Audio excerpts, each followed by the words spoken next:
At our inaugural service, we talked about the dream of evangelizing the world in a generation. We talked about all the hardships that Joseph had to endure to reach the glory. And last week, we talked about going anywhere, doing anything, and giving up everything for God. And that's an incredible thing to do, you know what I'm saying? Today, I'd like to tailor off for Jeremy's lesson. The title of the lesson today is, "What kind of disciple are you?" Ooh, come on. It's going to be a little bit longer lesson, a lot of Bible, so let's get our fingers moving, all right? There's 7 points today. You know, because there's a topic that I want to address, and I believe is an epidemic in God's people. Come on. It's something that's ravaged through worse than the sickness we've seen in the last couple of weeks.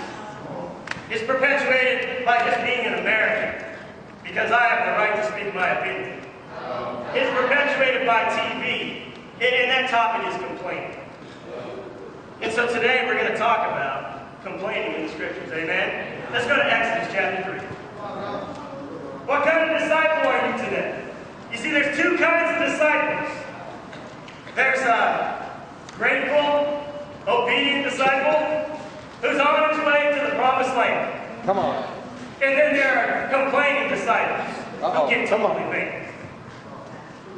Exodus chapter 3, we start verse 7. The Lord said, "I have indeed seen the misery of my people in Egypt. I have heard them crying out because of their slave drivers, and I am concerned about their suffering. So I have come down to rescue them from the hand of the Egyptians, and to bring them out of the land into a good and spacious land, a land flowing with milk and honey, the home of the Canaanites."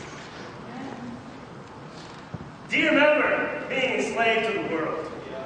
Do you remember having those lonely nights, crying out to God to save you from your misery, from the oppression? And He did it. He snatched you out of that, and He pulled you out and brought you to the face of Jesus. Let's go to Numbers chapter 9. Come on. In verse 15.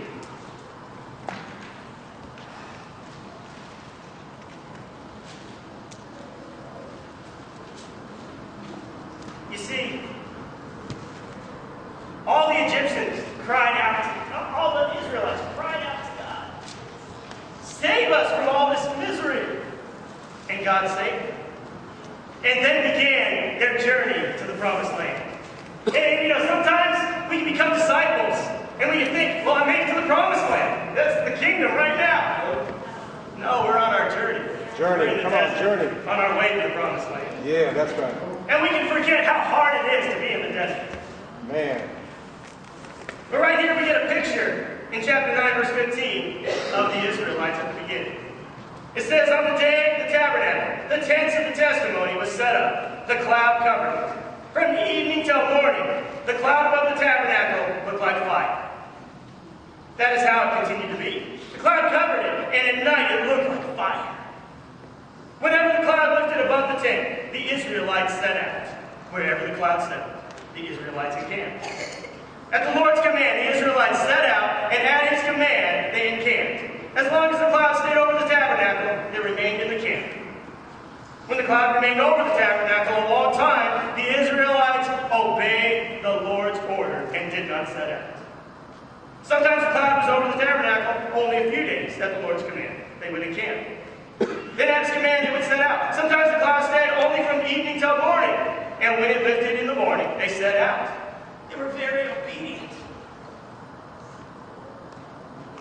It says in verse 22, "Whether the cloud stayed over the tabernacle for 2 days, or a month, or a year, the Israelites would remain in the camp and not set out. But when it lifted, they would set out. At the Lord's command, they encamped, and at the Lord's command, they set out." They obeyed the Lord's order in accordance with the command from Moses. At the beginning, it was all good. There was the cloud that looked like fire that rested over the tabernacle. And that was a sign that God was with them. And they obeyed that sign. When God said go, they went. When he said stay, they stayed. It wasn't a big deal. But you know, then something happened to them. Let's go on to chapter 10. Come on. In chapter 10, we see in verse 11. It says, on the 20th day of the second month of the second year, the cloud lifted from above the tabernacle of the testimony. Then the Israelites set out from the desert of Sinai and traveled from place to place until the cloud came to rest in the desert of Paran. So just another day. Cloud lifted, it's time for everybody to go, right? Go over to verse 29. Now Moses said to Hobab, son of Ruel, the Midianite, Moses' father-in-law, we are setting out for the place about which the Lord said, I will give it to you. Come with us, and we will treat you well, for the Lord has promised great things to Israel. He answered, no, I will not go. I am going back to my own land and my own people. And right here, we begin to see the first of several major complaints that the Israelites had. I call this the I'm going back to where I came from complaint. Come on, bro.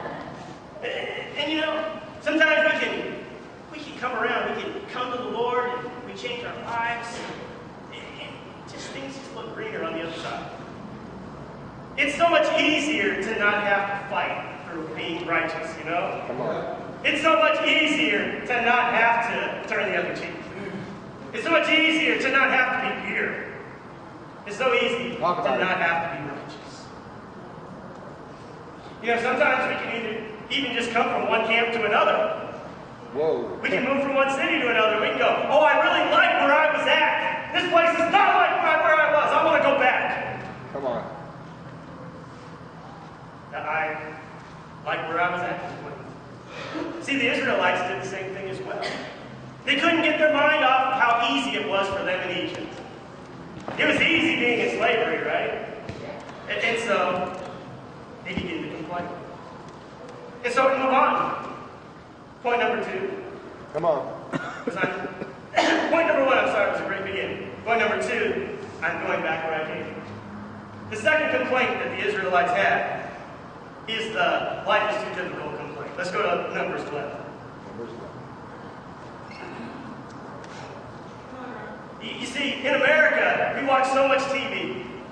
And TV just portrays speaking our mind, getting it all out, complaining. And even the Disney Channel, my kids watch, and the kids in the shows complain and complain and complain to their parents. And it's thought of as okay in our culture. But to God, it's not.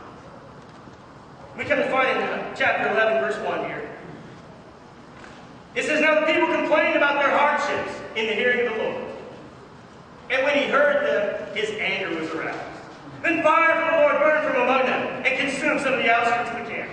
When the people cried out to Moses, he prayed to the Lord, and the fire died down. So that place was called Tabernacle, because fire from the Lord had burned among them. You know, there was something really different here. You see, they were crying out again. But who were they crying out to? To Moses.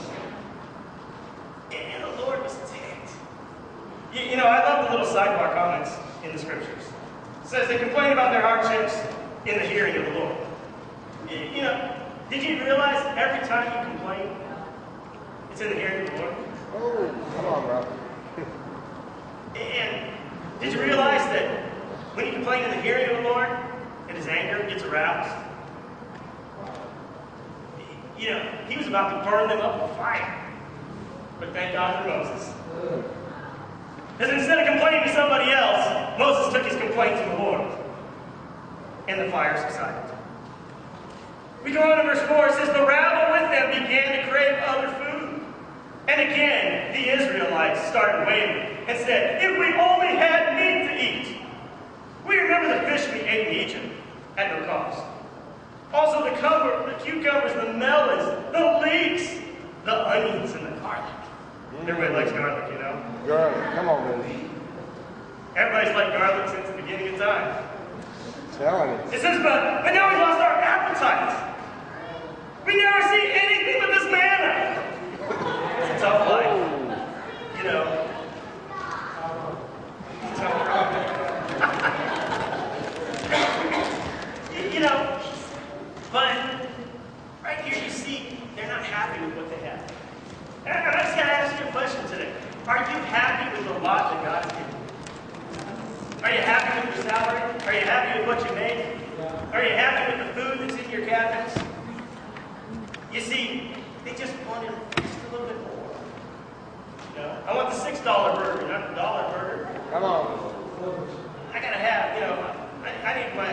steak with butter on it. Woo, come on. Garlic too. Gotta have garlic too. You see, but we can begin to have a desire for other things that causes us to complain. You know, it's very reminiscent of Mark chapter 4, verse 18 and 19, the parable of the sower. It says that the desire for other things comes in and chokes us out. And that's what was happening to the Israelites right here. They have a desire for more than just manna. You know, it's pretty easy. All they have to do is go out and pick it up and eat it. But they go, oh, I remember. At no cost, we had all this stuff in Egypt. Come on. At no cost. I thought we were like making bricks out of straw, getting whipped and beaten, you know? Wasn't that a cost? No cost. But when we're not happy with what's in front of us, everything else looks so good. We forget the misery that we went through. Come on, we do. Yeah. Let's go on to Numbers 12. We're with you. The life is too difficult complaints. Now we're going to look at another complaint. This is the one that I think is probably the biggest out of all. That it's somebody else's fault complaint. Oh no.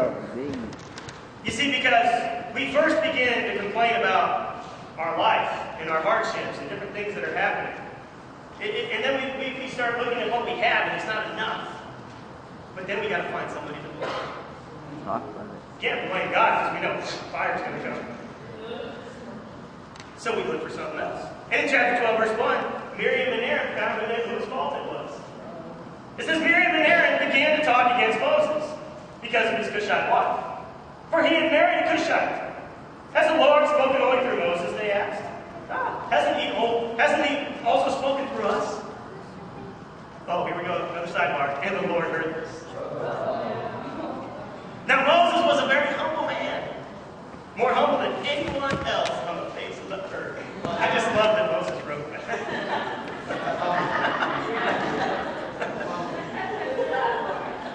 Amen. So, I'm not going to go there. It says that once the Lord said to Moses, Aaron and Miriam. You know, those of us that have multiple children, you know, have you ever seen them fight? And you see them in there arguing, and what do? You go, everybody, over here, right now. Get over here. That's what's happening right here. Yeah, come on. It says that once the Lord said to Moses and Miriam, come out of the tent of meeting, all three of you. So the three of them came out. Then the Lord came down in a pillar of cloud. There's a big cloud. He stood at the entrance of the tent and summoned Aaron and Miriam. When both of them stepped forward, he said, listen up. Isn't that what you say to him? Listen up. Listen up. He says, when a prophet of the Lord is among you, I reveal myself to him in visions. I speak to him in dreams. But this is not true with my servant Moses. He is faithful in all my house. With him I speak face to face. Woo. Clearly and not in riddles. He sees the form of the Lord. Why then were you not afraid to speak against my servant Moses? Then the anger of the Lord burned with him, and he left. It's just like when we have our kids and they're arguing. Like, get over here! Coming out! What's wrong with you guys? Get. Come on. But see, that's what happens to God when we start complaining about each other. Oh, come on. You know, and I think, you know, we're a family, right? Yeah. You know, and that's the beautiful thing about family is you really get to know each other. You know, and if you don't really know each other in the church, you're not really in church. Let me tell you. Come on, bro. But getting to know each other doesn't mean you actually like each other all the time. Come on. It's Talk about it. You know, here at our church, we started with, how many people? 13 people or something like the first day. And now we got 66 people in the church. I mean, we've grown really fast. There's a lot of different personalities and a lot of different people that have come in. The church doubled in one day. I mean, God has done miraculous things in this church. But then, oh baby, here come the growing pains. Oh, yeah. You know, and you got people who haven't had a lot of discipling in their lives for a while. You know, you got some husbands kind of upset with the wife, and wives upset with husbands, and criticalness going back and forth in the Lord's hearing. You got campus guys that can't get along with campus guys in the Lord's hearing. Oh, come on, bro. Oh, but then, Because the campus guys can't get it on straight, the married people have to get attitudes toward the campus, right? In the Lord's hearing, right? And we all wonder why we're sick. He stole it, man. But you know what? Even single women can complain. Well, you can even get critical of your leaders. Imagine that. And all of this in the Lord's hearing. You know, there's two kinds of disciples. There's the grateful, obedient disciple on his way to the promised land. And there's the complaining disciple who's totally failed. What kind of disciple are you today? See, it's somebody else's fault. Complaints. Let's go on to Numbers 13. Because after being rebuked by the Lord, you'd think they'd get it, right? Well, in chapter 13, something incredible happens. You see at the title at the beginning of the chapter that it's called Exploring Canaan. Isn't Canaan where God said the promised land was going to be? Well, oh my gosh, think about it. Let's turn over to verse 26. They found the land, and man, it was awesome. It says they came back to Moses and Aaron and the whole Israelite community of Kadesh in the desert of Paran. There they reported to them and to the whole assembly and showed them the fruit of the land. They gave Moses this account. When we went into the land which you sent us, it does flow with milk and honey. It's exactly what God told us. Here's its fruit. But the people who live there, oh, they're powerful. And the cities are fortified and very large. We even saw descendants of Anak there. The Amalekites lived in the Negev. The Hittites, the Jebusites, and the Amorites lived in the hill country. And the Canaanites lived near the sea along the Jordan. They're starting to get scared. Come on. Then Caleb silenced the people before Moses said, "We should go up and take possession of the land, for we certainly can do it." But the man who had gone up with him said, "We can't attack those people. They're stronger than we are." And they spread among the Israelites a bad report about the land that they had explored. They said the land we explored devours those living in it. All the people were there, are of great size. We saw the Nephilim. We saw the Nephilim there, and the descendants of Anak come from Nephilim. We seemed like grasshoppers in our own eyes, and we looked the same to them. You know, God has great things destined for his people. The promised land is awesome, but it's not easy getting there. You know, and sometimes we see the picture of what it takes to get to the promised land, and it just terrifies us. Because we have to change. We have to let go of things we want to hold on to. Come on. We have to overcome challenges that we didn't really anticipate we were going to have to overcome. We look in the mirror and we don't like what we see anymore because of what the scriptures teach us. It goes on to say, that night all the people in the community raised their voices and wept aloud. All the Israelites grumbled against Moses and Aaron, and the whole assembly said to them, "If we had only died in Egypt or in this desert, why is the Lord bringing us into this land only to let us fall by the sword? Our wives and children will be taken as plunder. Wouldn't it be better for us to go back to Egypt?" And they said to each other, "We should choose another leader and go back to Egypt." Uprise. This is where complaining takes us. First, it's just a little complaint. You don't know how hard my life is. You don't know how little God's given me. But the cost of this victory is just too much. I can't do it. It says, then Moses and Aaron, here they go again, they fell face down in front of the whole Israelite assembly gathered there. Joshua, son of Nun, and Caleb, son of Jephunneh, who were among those who had explored the land, tore their clothes and said to the entire Israelite community, "The land we passed through and explored is exceedingly good. If the Lord is pleased with us, he will lead us into that land, a land flowing with milk and honey, and will give it to us." Only do not rebel against the Lord, and do not be afraid of the people of the land, because we will swallow them up. Their protection is gone, but the Lord is with us. Do not be afraid. Now that's a disciple of Jesus Christ. That's the attitude we take. You got to ask yourself today, do you see the opposition or do you see the victory? You see, the people didn't believe though. It says, but the whole assembly talked about stoning them. You know, sometimes men stand up and they go, it's time for a victory! It's time to make it happen! And all we do is criticize. You can do it! And you want to throw a stone. You see, just like Miriam and Aaron, you know what we do is we go, he married a Cushite wife. You know all about his sin? How can God use him? How can God use that guy when he's got sin in his life? Well, let me tell you something. God can use you. He can use every person in this room. Come on. If you'll just be grateful. If you'll just take your complaints. See, it's okay to complain. They complained at the very beginning. When they complained to God, not to each other.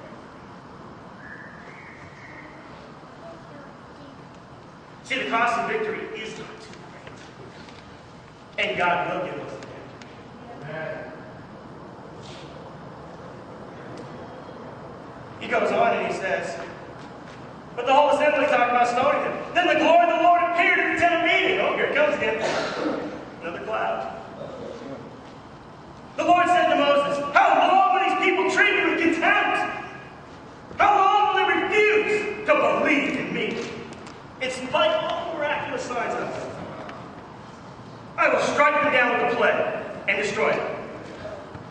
Like Josh said, wonder why we're all sick.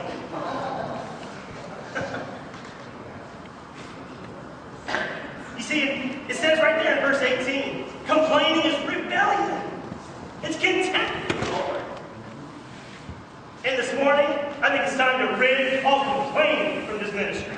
It's time to rid ourselves of all the ingratitude, all the lack of faith, and get our inspiration from the Lord, amen? Well, let's move on. Chapter 16. Because after the Lord came down again and rebuked them, they're going to get it now, right? I say yeah. And I just got to ask you, how's your prayer life going? You see, at every point, Moses and Aaron fell face down. In the face of all the complaining, of all the suffering, they fell down on their knees and they cried out to their God, just like the Israelites did at the beginning. And we see in verse 16, it says, Korah, son of Ishar, chapter 16, verse 1. Korah, son of Ishar, the son of Kohath, the son of Levi, and certain Reubenites, Dathan, Abram, the sons of Eliab, On, the son of Caleb, became insolent and rose up against Moses. With them were 250 Israelite men, well-known community leaders, who had been appointed members of the council. You know, if our complaining just continues and continues, it really starts to affect our mind. And we stop thinking straight. Yep. And then, point number 6, it's all out rebellion. Oh. And right here we see they come as a group. It says in verse 3, they came as a group to oppose Moses and Aaron. And they said to them, you've gone too far! The whole community is holy, every one of them.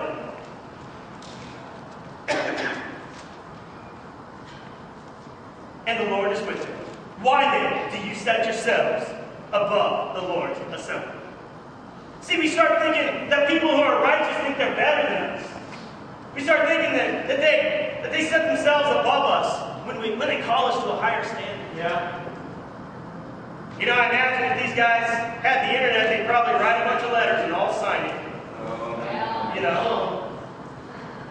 That's what happens when we become insolent. Yeah. That's called outright rebellion against the Lord. And of course, in verse 4, when Moses heard this, what did he do? He fell face down. He said to Korah and all his followers, in the morning the Lord will show who belongs to him. and who is holy. And he will have that person come near him. The man he chooses, he will cause to come near him. You, Korah, and all your followers are to do this. Take censers, and tomorrow put fire and incense in them before the Lord. The man the Lord chooses will be the one who is holy. You Levites have gone too far. Moses also said to Korah, Now listen, you Levites. Isn't it enough for you that the God of Israel has separated you from the rest of the Israelite community and brought you near himself to do the work at the Lord's tabernacle and to stand before the community and to minister to them? He has brought you and your fellow Israelite Levites near himself. But now you're trying to get the priesthood too. It's against the Lord that you and your followers have banded together. Who is Aaron that you should run against him? You know, even as leaders in God's kingdom, we can band together thinking that we're all right and it's totally against God. Come on. Just because we agree doesn't mean we're right. We have to go back to what kind of disciple are we? Are we full of gratitude and obedience? Are we full of complaints? It goes on here in verse 19. It says, when Korah had gathered all his followers in opposition to them at the entrance of the tent of meeting, the glory of the Lord appeared to the entire assembly again. The Lord said to Moses and Aaron, separate yourselves from this assembly so I can put an end to them at once. You know, here comes the Lord again. And now he's appearing before the entire assembly. So everybody hears this, right? And he says, get away from these guys. I'm getting to away with it right now. But Moses and Aaron fell face down and cried out. Even in the face of people wanting to stone them, even in the face of all the complaining and the arguing, Moses and Aaron cried, "Oh God, God of the spirits of all mankind, will you be angry with the entire assembly when only one man sins?" Then the Lord said to Moses, "Say to the assembly, move away from the tents of Korah, Dathan, and Abiram." And we know the story. The ground opens up and it swallows them all. And you know, we come to find complaining it's not just bad for you. It's bad for all those who you impact. You see, it wasn't just Korah that got swallowed up. It wasn't just his little group. It was their wives. It was their children. It was everybody in their camp gone. And that's what complaining does. It wipes out entire camps of people.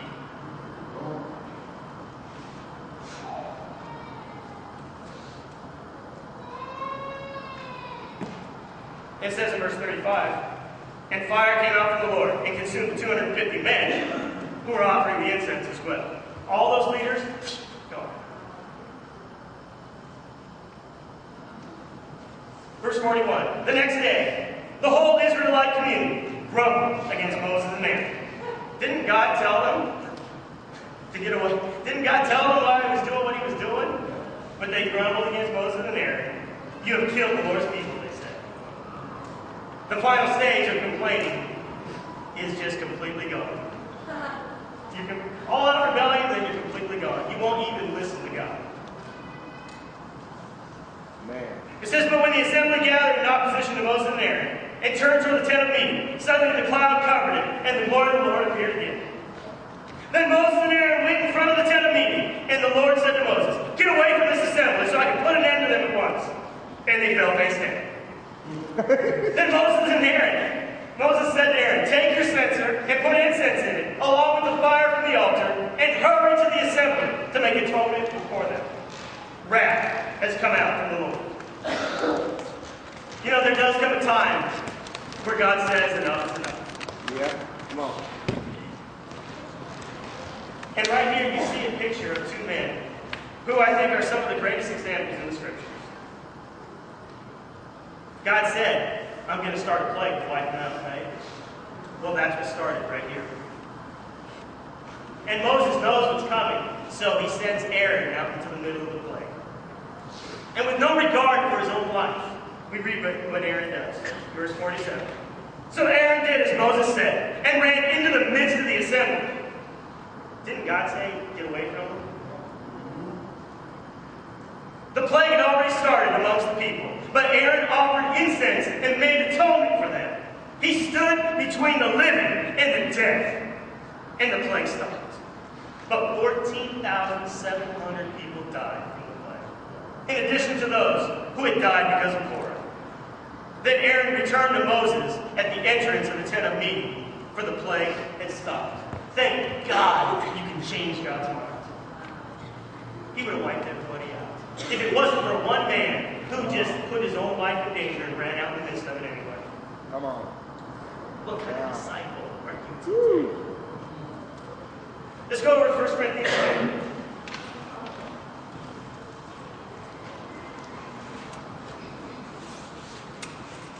That's not a very fun account in the Old Testament. But there's a very good reason why we have that account. And we read about it here in 1 Corinthians 10. Come on, bro. It says, "For I do not want you to be ignorant of the fact, brothers, that our forefathers were all under the cloud, and that they all passed through the sea, that they were all baptized into Moses in the cloud and in the sea. They all ate the same spiritual food and drank the same spiritual drink, for they drank from the spiritual rock that accompanied them, and that rock was Christ. Nevertheless, God was not pleased with most of them. Their bodies were scattered over the desert. Now these things occurred as examples to keep us from setting our hearts on evil things as they did. Do not be idolaters, as some of them were. As it was written, the people sat down to eat and drink, and got up to indulge in pagan revelry. We should not commit sexual immorality, as some of them did. And in one day, 23,000 of them died. We should not test the Lord, as some of them did, and were killed by snakes. And do not grumble, as some of them did, and were killed by the destroying angel. These things happened to them as examples, and were written down as warnings for us, on whom the fulfillment of the ages has come. So if you think you're standing firm, be careful that you don't fall. No temptation has seized you except what is common to man. And God is faithful. He will not let you be tempted beyond what you can bear. But when you are tempted, He will also provide a way out so that you can stand under it. You know, it's not a fun account, but we need it if we're going to make it to our own promised land. We need to understand how good it is. Just being here at church is not enough. Nope. Being here at church complaining is not going to cut it. We got to get grateful for what God does. We got to be obedient to the call, the trumpet sound, when the cloud is going up. You know, after a while, that cloud that showed that God was with them wasn't enough for them. The cloud was there the entire time. They just stopped remembering what the cloud meant. Oh. See, God is going to tempt you. He's going to let you be tempted. He's going to take you right to the brink. Then He's going to provide for you a way out. But you got to be grateful to see it.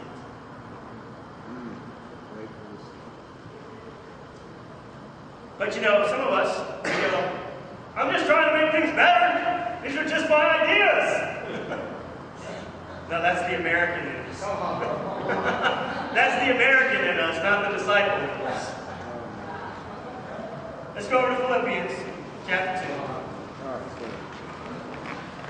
2. Our final point is gratitude is the right attitude.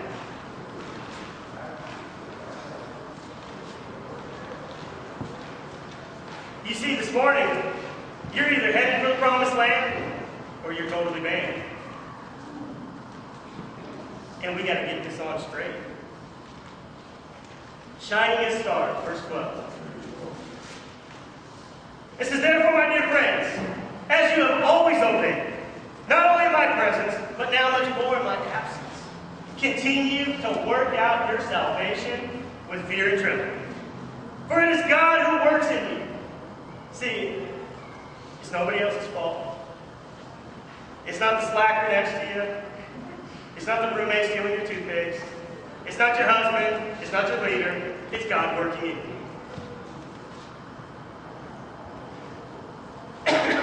For it is God who works in you to will and to act according to His good purpose.